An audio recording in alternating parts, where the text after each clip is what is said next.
I just want to thank you because you're very, very special people. You were here long before any of us were here. Although we have a representative in Congress who they say was here a long time ago. They call her Pocahontas. But you know what? I like you because you are special. You are special people.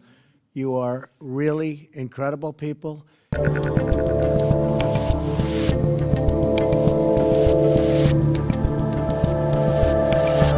That one is an oldie but a goodie. Hello, I'm Dave Rubin. This is the Rubin Report. It's October 6th, 2022. We are live streaming on Rumble, YouTube, and BlazeTV. Subscribe, tap that notification bell if you have not.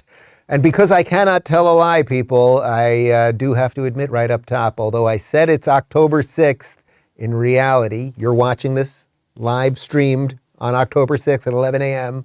Eastern as usual. But in reality, it is Tuesday, October 4th, and we pre-taped this because I am at the hospital right now because our surrogate is giving birth, and we were inducing. She was close to the 40 weeks. It's all good. So I could be a double father as you're watching this right now. We'll have more info on that soon, but obviously a very exciting time. I think one or two of the questions from the RubinReport.Locals.com community are referring to that, so we'll get to that in just a sec. I wanted to do one story up top this week because this is sort of big, or maybe it's not anything, but it kind of fits everything that's going on in the world at the moment. The orange man, Donald Trump, who may or may not be running for president, he is for sure suing the clown network known as CNN, and it's sort of interesting. He wants about $400 million from them, which is half of Don Lemon's salary.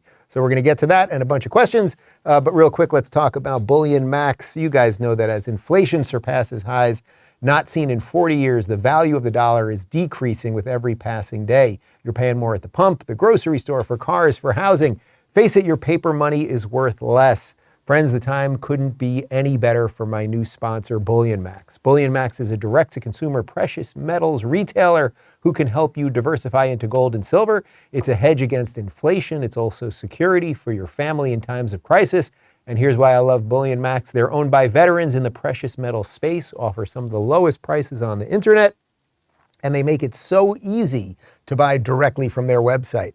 I wanted to help you get started, so I worked out a special offer just for you. Get BullionMax's Silver Starter Kit at employee pricing. Just go to BullionMax.com/Dave. The kit includes 5 of the most desirable silver products to invest in, including a silver American Eagle and a silver Australian Kangaroo. This offer is limited to just one per household, so get yours now. Go to BullionMax.com/Dave. And now back to me. So yes, former president and possibly future president Donald Trump is suing CNN. We've got some info from the Daily Wire. Former President Donald Trump announced his intent to sue CNN and other cable networks on Wednesday that have defamed him and defrauded the public about the 2020 election. Media hosts on networks such as CNN and others have baselessly suggested that Trump is a Russian agent, or suggested that Trump won the 2016 election because of Russian interference. I have notified CNN of my intent to file a lawsuit over their repeated defamatory statements against me, Trump said in a statement. I will also be commencing actions against other media outlets who have defamed me and defrauded the public regarding the overwhelming evidence of fraud throughout the 2020 election. I will never stop fighting for the truth and for the future of our country. The notice goes on to address the 2020 election, claiming that the network's use of referring to Trump's claims about the election as the big lie are also defamatory, as it suggests that the former president is willfully misleading the public rather than stating what he believes to be true. Okay, so there's a whole bunch here. First off, Donald Trump gets in a lot of lawsuits with a lot of people. Sometimes he's the one putting the lawsuit down. Sometimes he's the one on the defense when it comes to these lawsuits. My gut feeling is that he is not going to win this lawsuit. I mean, you sort of have to be careful when you get into these things about defamation and libel and slander and all that. Like, look, think about all of the times, even in the couple years last couple of years of me doing this show, when I've talked about things that the New York Times has said about me, literally putting my picture on the front page, calling me one of the leaders of the alt-right, all of the lies about everybody. Brett Kavanaugh is a serial rapist. The Covington kids are all racist. Like, it's part and parcel sort of what comes with free speech at the moment. And we do have these very, very specific and stringent laws around libel and slander. Otherwise, everybody would be suing everybody all the time.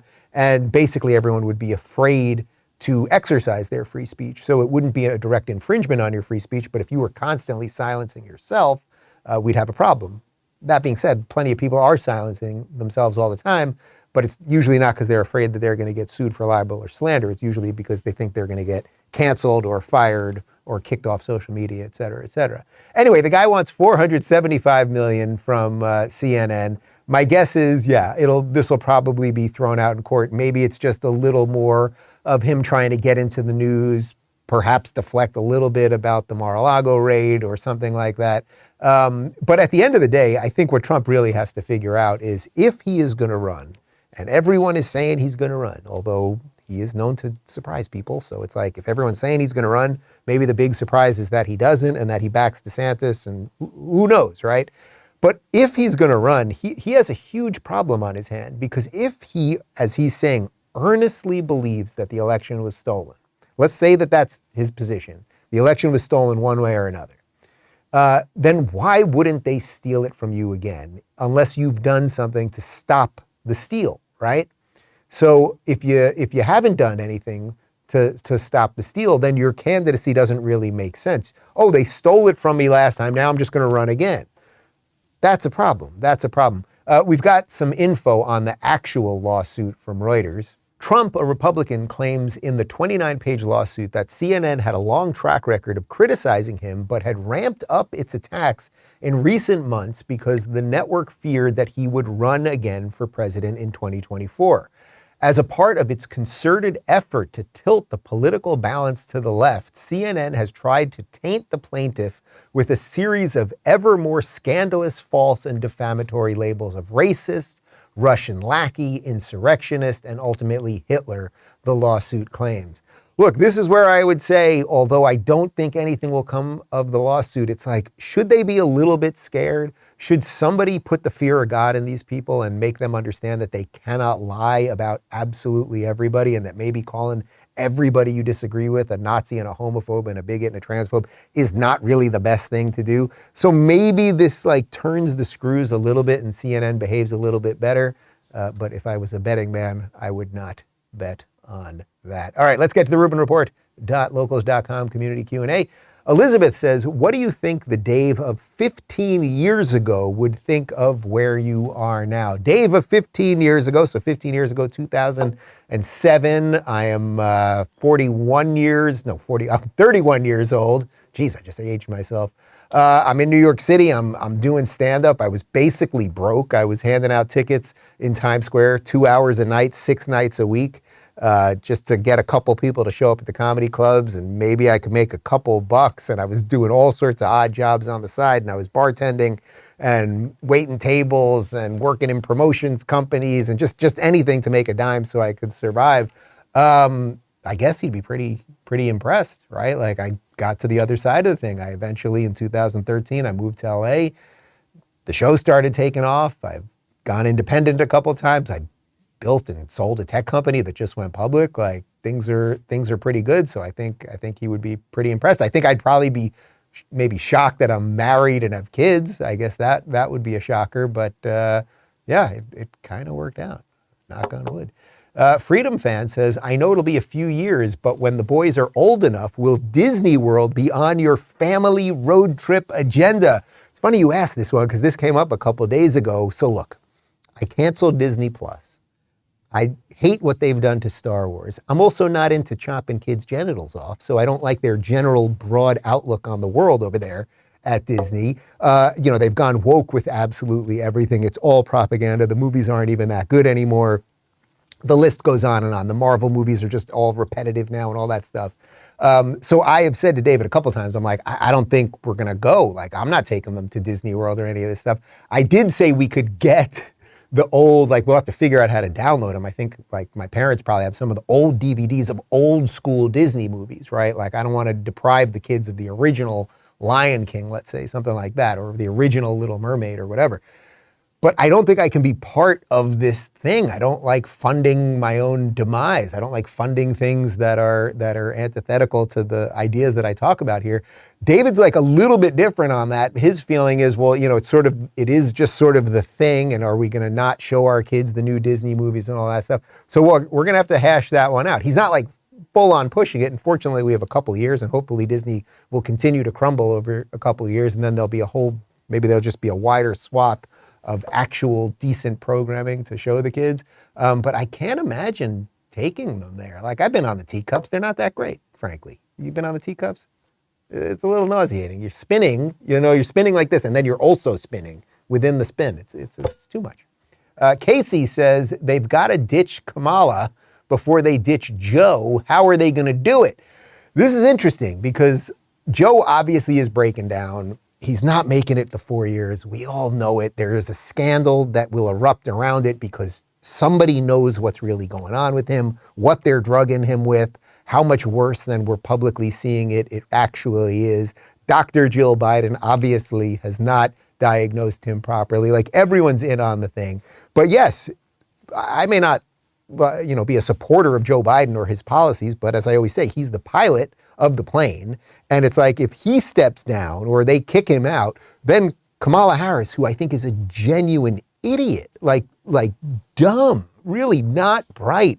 I also think she's a racist. She believes that government aid should be based on your skin color. That is the definition of racism.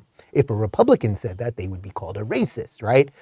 She's also a communist. I mean, she said, you've seen the video many times, she has fully said, and she said it repeatedly, by the way, she was even saying this before the election, she wants us all to end up in the same spot. That is literally the definition of communism. It does not matter what your skills are, what your work ethic is, what you do. You want to end up in the same spot. She doesn't mean it for herself or her friends, but she means it for all of you. So it would not be better if Kamala Harris was president. I don't know what they're going to do, but they have to be talking about it. They have to be talking about it. And by they, I don't know what I don't know, is that Obama machine, Clinton machine, whatever that is, but they've got to figure out a way because otherwise Biden steps down, you get Kamala, I don't know, I still think it has something to do with Gavin Newsom. I think he is somehow that slimy lizard freak, I think is just somehow in the mix over there. Ugh. I should spit every time I say Gavin Newsom. Miss Mama Panda says, you recently posted a picture of the evening sky in Miami. Would you consider our Florida sunsets the best in the U.S.? Let me be clear. I love the free state of Florida. Have you ever heard me say that? This is the most wonderful place. They can bury me in the Everglades. I'm never leaving. I will give everything I have to defend this place and everything it has afforded me in terms of life and freedom and all that good stuff. That being said, I don't know that we have the best sunsets. We're very flat. It's very flat here. You're not going to get your kind of mountainous sunset. That's generally, to me, if you get a sunset kind of going over some mountains, sun's dipping down, that might be better. I used to love, and I hope I will get back there sometime soon, the sunsets on Sanibel. Used to be out on the beach, 6 o'clock rolls down, and that sun just dipping below the horizon over there. But yeah, we're pretty flat here. So I don't want to say California. Santa Fe, New Mexico. I've never even been there, but I feel like they got a pretty decent sunset. Wayne says, do you think the Supreme Court will reform Section 230? No, I don't think anything's happening with this stuff. I just don't. I don't know. The machinery is just sort of so broken that there was a time, remember a couple of years ago when everyone was really waking up to big tech censorship and Rand Paul, Ted Cruz, Josh Hawley, a couple other guys, they were dragging out Zuckerberg and Jack Dorsey from Twitter, and they were grilling them on all of this stuff. And, there was this basic idea that Section 230, which in essence makes the distinction between a platform and a content provider, meaning that if you're going to have an open-ended platform, which is what we thought all these things were, Twitter, Facebook, et cetera, that you can't censor content. It's like people put the content up there. If it breaks the law, then they have a bigger problem.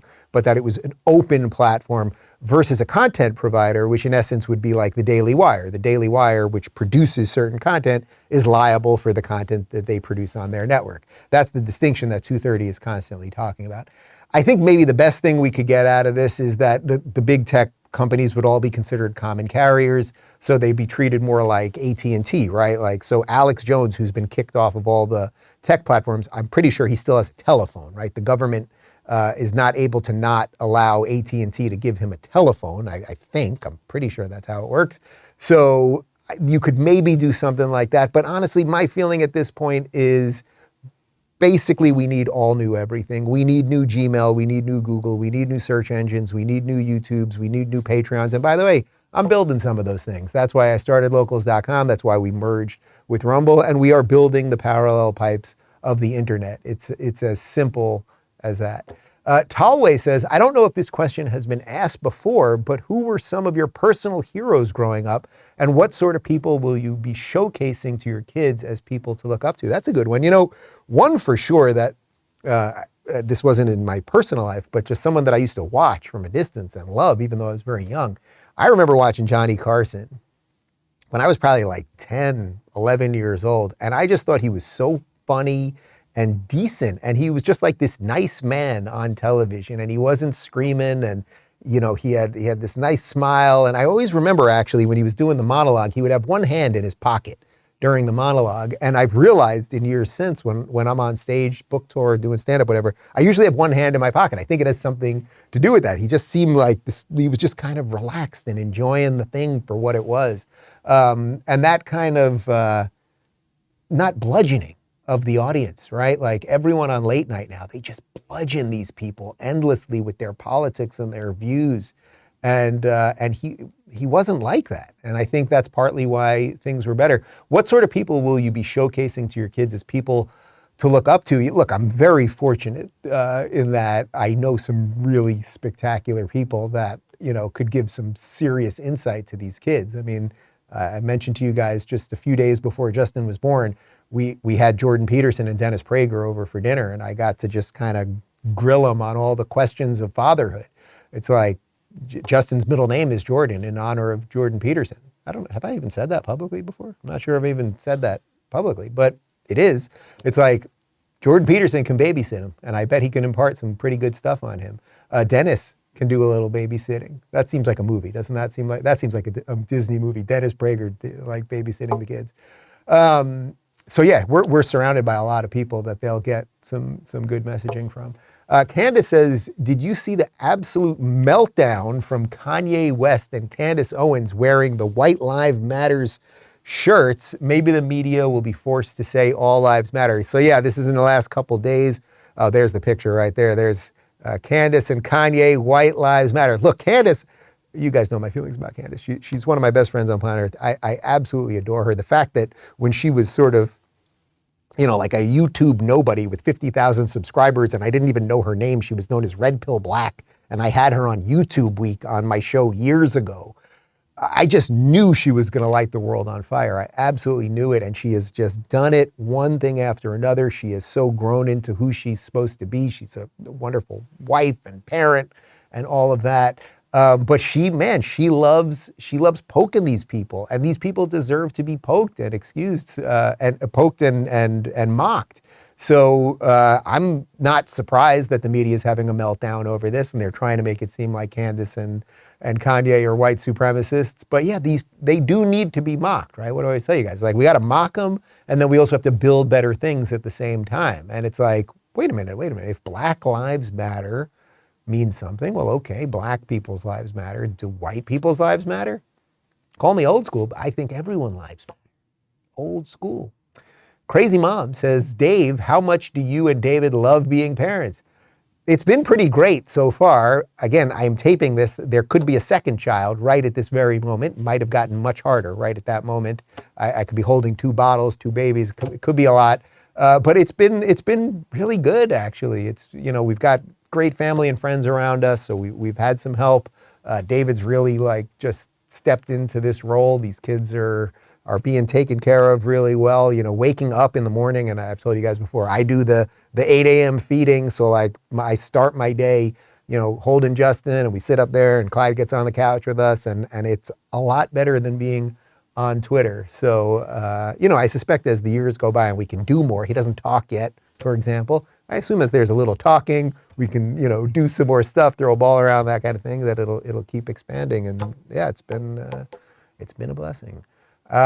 Nathan says, "Hey Dave, I have to tell you that you are my favorite journalist in air quotes, who isn't an actual journalist to get my daily dose of headlines from. With modern day journalism practically dead, what future do you think journalism still has? Does it have some promise at organizations like Fox News, Newsmax, The Blaze, et cetera?" This is tough because journalism, old school, I'm going to tell the truth no matter what, I'm going to put my life at risk and my career at risk journalism, it doesn't really seem to exist anymore. That's not to say that it's completely gone. It does exist to some level. Andy No, who has been tracking Antifa for the last couple of years, at great risk to him, personally, professionally, physically, all that stuff. Like, he's a journalist. There's not many of these people anymore. And, even when we're sourcing stories for the show, and Phoenix and I are going back and forth on stuff, it's like we have to make sure that the sources are going to make sense. We do choose a lot of stuff from the Daily Wire. I think they do a pretty good job. We choose a lot of stuff from the Blaze. I think they do a pretty good job. But are they somewhat on my team? Well, of course they are.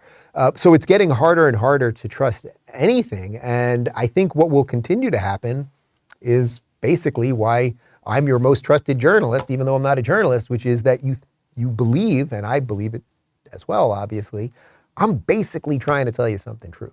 I'm going to make mistakes. There is no doubt about it. I'm not going to all my predictions aren't going to be right, and I'm going to screw up some stuff while I'm telling you some stories occasionally. We try to address it when it happens, and I'm not sitting here like I'm telling you the truth, like the truth. What I'm trying to do is make some sense. I'm trying to analyze a whole bunch of the endless stream of nonsense, and I'm trying to filter it with something based in reality, and then we can all kind of agree on something on the other side, even if we don't agree on the specifics of the policy or something. So I don't have great hope for journalism. I have great hope that the human spirit wants to be close to something true and that people will keep going there, whatever that means. Tim says, "When is Dave's appearance on Bill Maher's podcast going to be posted? Also, any chance that Bill will start posting his podcast on Rumble?" So the podcast, it's a little over 2 hours. At the time, it was the longest one he had ever recorded, and they wanted to go even longer, but we had to catch the red eye to get to New York. The podcast will be up audio and video too, both on October 9th. That is this Sunday. And as I said to you guys, please watch the full thing. It'll come out in clips as well. But for those of you that have been playing along for these last couple of years, as I've talked about Bill and how he's influenced me and how we've gone in our different directions a little bit, but I've always maintained a respect for him, despite, I think, him coming to maybe some wrong conclusions. Maybe that's what he thinks of me now. It's like we had to do the dance the entire time. And it's not just about politics. We also drank a lot of tequila. He got me to smoke weed. He asked me a lot of questions about sex, which I wasn't thrilled about. But it was fun and it was funny and there was a mutual respect. He asked me to come on and do real time. And we've been texting since. And, what did I want? If you go back to my show the day before I left for LA, all I wanted was, hey, can we get to a place in that conversation that will be good to continue the conversation? And I think we did that. And hopefully some of the clips will, catch on a bit and people will be like, hey, these two aren't exactly in the same spot, but they're doing their thing. They're challenging each other when it's appropriate, but they're kind of laughing and joking too. That's kind of the way America used to be. Maybe we get back to a little of that.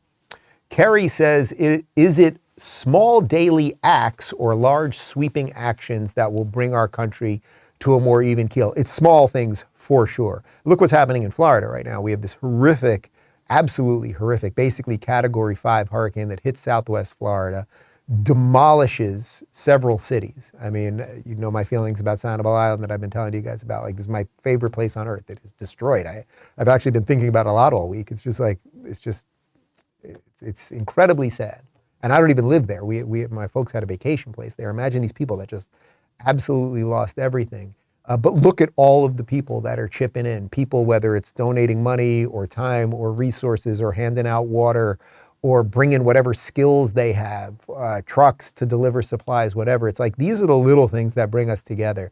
That's how a society's supposed to flourish, like bottom up, people having connections with each other. And then hopefully you have this like little thin layer of government on top of you that somewhat keeps the glue together, right? It puts borders so that not everybody can come in. It defends some basic freedoms. That's how it's all supposed to work. I don't think some sweeping action stuff is really what could happen. I do think that there are some political answers, of course. It's like, if the Republicans get the House and the Senate, can they reverse some of the woke stuff? Can they reverse some of the equity stuff? Can some of those things, can we put policies in place to make sure we don't lock people down again and force people to be injected with things against their will? Of course, all of those things are possible. But all of that only happens if individual people start voting first. So it's always about you, the individual, first, and then you figure out a way to shift the system. Kathy says, congratulations on baby 2. How do you think the next bundle of joy will impact your daily life? I would imagine less sleep. I would imagine more pooping and crying and screaming. And then, of course, the kids are involved. And still works, that one, huh? And or were you crying out of misery for that one? That wasn't a laugh. That was like, we've heard this joke too many times, Dave. It's just going to be fuller. It's just going to be like more of everything. It'll sort of be like the ending of Muppets Take Manhattan. If you haven't seen that in a while, I recommend you see it. At the end, they're putting on Kermit and Miss Piggy and everybody. They're putting on this show, and they can't figure out why the show's not quite right. It's a good show, but it's not great. And then it hits Kermit after he was hit by the car. You've all seen the movie. You know what happens.